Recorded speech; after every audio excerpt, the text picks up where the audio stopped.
Across Colorado, active wildfires have burned nearly 300 square miles. We've been keeping an eye on several the past 2 weeks, from the western slope to the high country. But the most urgent situation is down south. As of tonight, the Aspen Acres Fire has burned more than 146 square miles across Pueblo County and Custer County. It's now the 7th largest fire in state history. Containment is slowly increasing, up to 16% tonight. Thanks for joining us. I'm Kyle Clark. And I'm Kim Christensen. Nearly 300 homes have also been destroyed in the flames as the firefight drags on. One of the houses lost in that fire to a husband and wife, both firefighters with a local volunteer department. Our Jennifer Meckles spoke with the family tonight. They're still working to save other families' properties, Jenny, while they process their own loss. Yeah, Lou Toxvard leads the Red Creek Volunteer Fire Department, a small volunteer team working within that fire zone. His wife Tammy serves on the board. She's a firefighter too. They've got several in-laws involved. This family's deeply connected to this community that they're working to save. The same community is now supporting them. Days into the Aspen Acres fire, and the days are still a little blurry. My times are all running together, but I believe it was Thursday night. Tammy Toxvard is not just a firefighter, not just the fire chief's wife, but also lives in this community too. One of those scariest things I've ever seen in my life. The flames wouldn't stop. We got to looking up into the canyon up above. And it was coming down, and it was coming down hard and fast. Friends helped them evacuate the important things, beloved pets and family heirlooms. Tammy says her husband, Chief Lou Toxvard, was still helping convince neighbors to leave as the fire closed in on their home. Finally, there was a point that I just said, okay, God, I know that I've been praying for you to save my house, but you can have it. You can have it. Just bring my neighbors and my husband out. That's the most important thing. I want them to be safe. And they came out within a few minutes. So I was very grateful. Things are replaceable. Loved ones are not. Of course it's sad. I'm not saying it isn't. I get very emotional. But getting everybody out and safe, we were able to save the rest of the homes in our subdivision. We only lost 2. Now they will lean on this community that they love for support as they keep fighting to save it. I love my neighborhood. I love my community.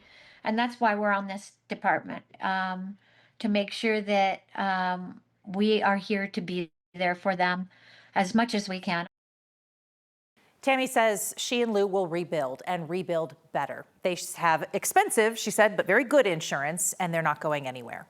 Reporting in studio, Jennifer Meckles, 9 News. Meteorologist Kathy Sabin is along, and Kathy, man, you hear all of those stories like that, and you think, well, the worst we have to deal with here in the Denver metro area is some smoke.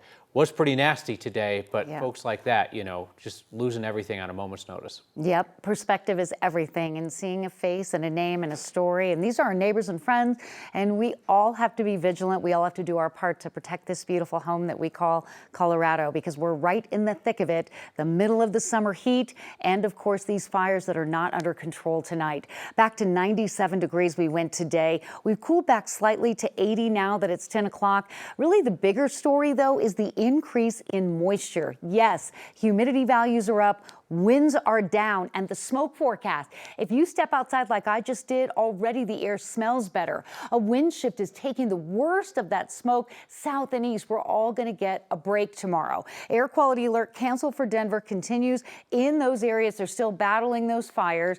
And something else that's interesting, we're forecasting rain over the largest fire in Colorado tomorrow. The Aspen Acres Fire has a flash flood watch. National Weather Service in Pueblo is concerned about rainfall that could create mudslides and debris flow. A good news, bad news, but the firefighters will welcome this moisture. So this may be an ongoing weather story we'll continue to cover for you tomorrow. We're also tracking showers and thunderstorms out in eastern Colorado on the plains. Some areas are seeing beneficial rain tonight, and we get a chance at more of this activity tomorrow. So coming up, we'll have the timing and impact of the next wave of showers, let you know if maybe you can expect rain. We'll have that forecast in just a bit. A family in Broomfield says what happened to their daughter could have been prevented. Her ex-boyfriend's accused of crashing into her car before attacking and killing her. And tonight, for the first time, we hear her family's perspective. They spoke with 9 News reporter Amanda Gilbert. A deadly car crash is devastating in itself. On June 21st, around 1:15 in the morning, Erie police responded to a crash on Weld County Road 7. They found 28-year-old Haley Ripito dead outside her car. Everybody loved Haley. I loved Haley dearly. I mean, she was my first child. She was only 28. Ryan and Deborah Ripito lost their daughter. Yep, she was going to school for mental health therapy. But Ryan says he knew instantly this was not just a car crash. I got a notification on the Apple app for the crash, and I immediately said, "This is Justin." Court records show Haley's ex-boyfriend, Justin Danilio Jr., had already been arrested in May. He was accused of kidnapping and assaulting her. And Haley was on the other line, and she just said, "I've been kidnapped. I've been kidnapped, Dad." Haley escaped and filed a protection order against Justin. A piece of paper isn't going to stop somebody. The kidnapping case was still making its way through the courts when the crash happened, and investigators determined the injuries that killed Haley did not come from that crash. Court documents say someone cut her seatbelt and shattered the driver's side window. The system failed us so miserably and failed her miserably. Prosecutors say Danilio followed Haley after she left work, intentionally crashed into her car, then attacked and killed her. He's facing charges for murder. Just because she's passed doesn't mean that she can't still help somebody. Haley's parents hope other domestic violence victims hear her story. I want her to help people. In Weld County, Amanda Gilbert, Still. 9 News. Haley's parents say she has a 3-year-old son. They're taking care of him while making funeral arrangements. Today, a former Mountain View town councilman learned he will not go to prison for shooting a teenager on his property in 2024. The judge sentenced Brent Metz to 3 months work release, 100 hours community service, and 4 years probation. At the time, the teenagers involved in the incident claimed they were on Metz's property to ask permission to take homecoming pictures. Metz says the gun accidentally misfired, shooting a boy in the face.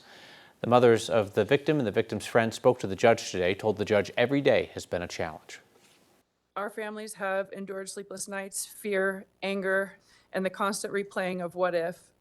We have had to comfort our boys through panic and rebuild their sense of safety.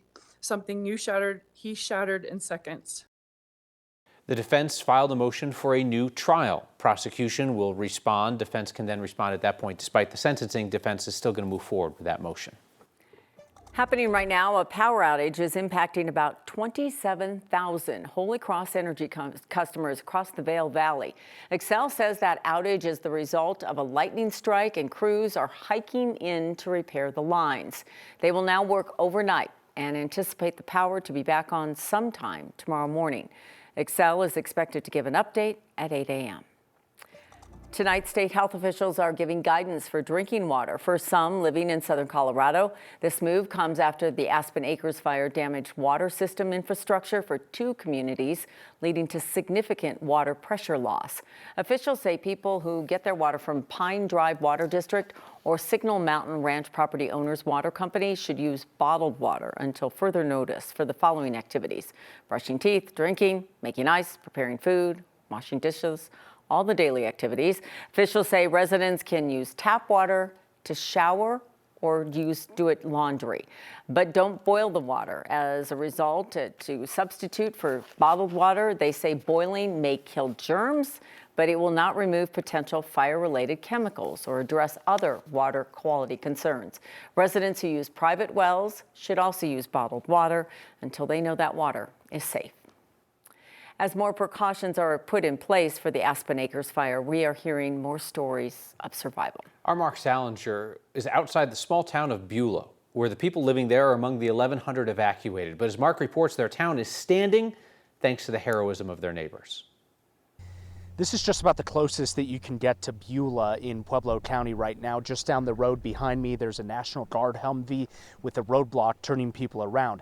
But when you look at the fire map, 90,000+ acres burned in this Aspen Acres fire. And there's a small dot in the middle, a small circle.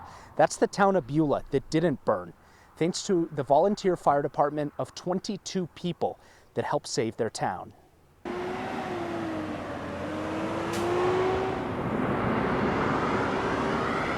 Monday was a nightmare that we hoped we never had to see. At one point we look up and we could see it starting to come over the hill. I called one of the local guys one of the volunteers and said, "How bad is it?" And he said, "You need to get here." We heard there was 100-mile-an-hour gusts. That wind changed.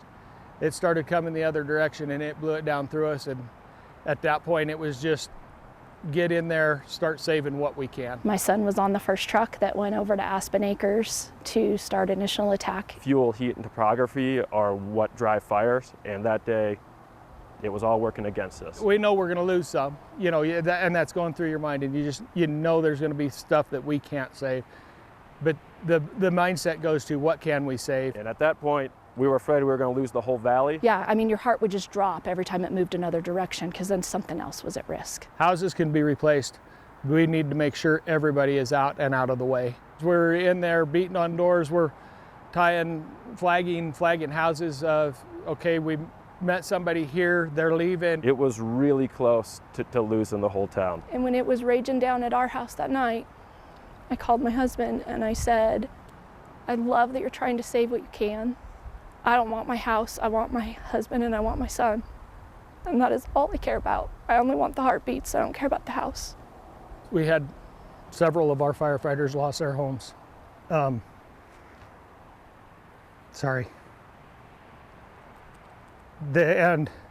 those that lost their homes, they were told and they continued to fight to save the rest of the community. So we have a mother-daughter team on the department, and they're ones who lost their home.